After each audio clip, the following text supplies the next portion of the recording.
स्वातंत्र्य दिनानिमित्तानं जालन्याच्या पालकमंत्री पंकजा मुंडे या जिल्ह्याच्या दौऱ्यावरती होत्या। मुंडे यांचा ताफा जात असताना एका आंदोलकानं तो अडवला, निवेदन देण्याचा प्रयत्न केला।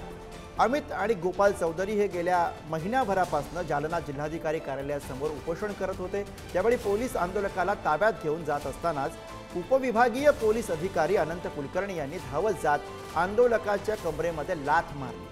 हा सगळा प्रकार कॅमेरामध्ये कैद झाला। त्यानंतर अधिकाऱ्याच्या या फिल्मी स्टाईल कृतीवरती स्वाभाविकपणे टीका होते। जालन्यामध्ये घडलेला हा सगळा प्रकार आहे। आंदोलकाला पोलिसांनी ताब्यात घेतलं, मात्र त्यानंतर एका पोलीस अधिकाऱ्यानं या आंदोलकाच्या कमरेमध्ये लाथ मारली आणि अर्थात या सगळ्या प्रकारानंतर आता एक संताप पोलीस अधिकाऱ्याच्या या कृतीविरोधात उमटताना आपल्याला पाहायला मिळतो। जालन्यामध्ये पालकमंत्री पंकजा मुंडे यांचा ताफा जात होता आणि याच दरम्यान घडलेली ही घटना आहे। याविषयी आमदार जितेंद्र आव्हाड यांनी सुद्धा नाराजी आणि संताप व्यक्त केलेला आहे। स्वतः आव्हाड साहेब फोनवरनं आपल्या सोबत आहेत। आव्हाड साहेब, आपणही अर्थात या सगळ्या प्रकारावरनं संताप व्यक्त केले, काही प्रश्न उपस्थित केलेले आहेत। जेव्हा हा व्हिडिओ आपण बघितला पहिल्यांदा तेव्हा काय वाटलं? एक तिडीक गेली डोक्यामध्ये या पोलीस अधिकाऱ्याच्या कृतीविषयी? तिडीक जाणारच ना, असं ह्या पद्धतीने तू काय अट्टल गुन्हेगार आहे किंवा काय? पोलिसांनी आपल्या मर्यादा पाळायला हव्यात ना। असं अमिताभ बच्चन स्टाईल, अमिताभ बच्चन जसा दीवार मध्ये वगैरे उठून किक मारतो तशी किक, ट्रायसिकल किक वगैरे काय काय पद्धत आहे? एक पिवळ्या गणवेशाबद्दल प्रचंड आदर आणि प्रेम महाराष्ट्रातल्या जनतेला आहेत की हे आमचे रक्षक आहेत। आता हे दोघं आंदोलन करत होते, हे काही म्हणजे कुठल्या कायदा हातात घेऊन त्यांनी काही केलं होतं अशातला काही भाग नाही। असं येऊन मागणं, ती अशी फिल्मी स्टाईल किक मारायची, एवढंच हाऊस आहे तर मुंबईमध्ये येऊन बॉलिवूडमध्ये काम करावं, फाईट आर्टिस्ट वगैरे व्हावं काहीतरी या पोलिसांनी। आव्हाड साहेब, आता या सगळ्या प्रकारानंतर ज्या पद्धतीने टीका होते, या पोलिसांकडून स्पष्टीकरण दिलं गेलंय। त्यांचं असं म्हणणं आहे की महिला पोलिसांच्या अंगावर रॉकेल टाकण्याचा प्रकार झाला आणि त्याच्यानंतर केलेली ही कृती आहे। अच्छा, म्हणजे हे किक किक मारण्यासाठी तुम्हाला कारण आहे का हे की महिला पोलिसांच्या अंगावर रॉकेल टाकलं वगैरे वगैरे वगैरे? त्याचं चित्रीकरण दाखवा जरा आम्हाला, महाराष्ट्राला कळू द्या। हे पण जसं यांची किक दिसली ना तसं ते पण चित्रीकरण असेल ना यांच्याकडे, रॉकेल वगैरे टाकलंय। हे महिलांना पुढे करून किक मारण्याचे नवीन नाटक सुरू करू नका महाराष्ट्रामध्ये।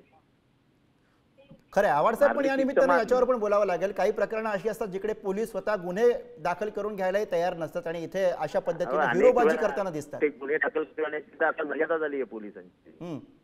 मी त्याचा बळी आहे खोट्या गुन्ह्यांचा, मी स्वतः। त्यामुळे मला कोणी सांगूच नाही काय होतं ते, मी स्वतः बळी आहे त्याचा।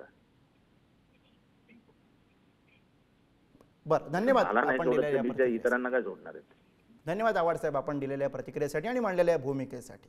जालन्यामधला प्रकार आणि त्यावरनं आता संताप व्यक्त होताना पाहायला मिळतो। दुसरीकडे पोलिसांनी आपली बाजू सुद्धा या सगळ्या प्रकारानंतर मांडलेली आहे।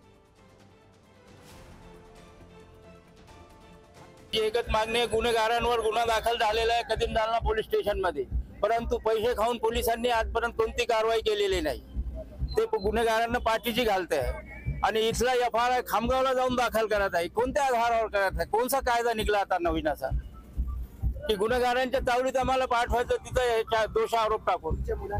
मेरी मांगनी इतना है, मेरी घरवाली की शादी दूसरी तरफ करा दी मेरे सासर के लोगों ने, तो उन पे कदीम जालना में गुना दाखिल होगा। 143 494 5,506 ये पुलिस पैसा खा के गुनेगारों को पीछे डाल रही, 4 बार पैसे खा के उनको ला रहे नहीं। चेके अभी चौकसी को बुलाया तो मेरे बाप को मारहान करे किरण चेके ने, पूरा पुलिस बहुत हमारे आग पे आ रहे। दरम्यान या आंदोलनकर्त्याने आत्मदहनाचा प्रयत्न करून महिला पोलीस कर्मचाऱ्याच्या अंगावरती रॉकेल टाकल्यामुळे त्याला ताब्यात घेण्यासाठी बळाचा वापर करावा लागला, असं स्पष्टीकरण पोलीस अधिकाऱ्यांकडून दिलं गेलं। पोलीस स्टेशनला उपलब्ध असलेल्या PSOशी त्यांनी वादावादी केली, झटापट केली, त्यांच्यावर अटॅक केला आणि ते तिथून निघून गेले। आणि कार्यक्रम स्थळी आल्यानंतर जिल्हाधिकारी कार्यालयासमोर अंगावर राखेल ओतून घेऊन आत्मदहन करण्याचा प्रयत्न केला, परंतु वेळीच आम्ही त्यांना रोखलं।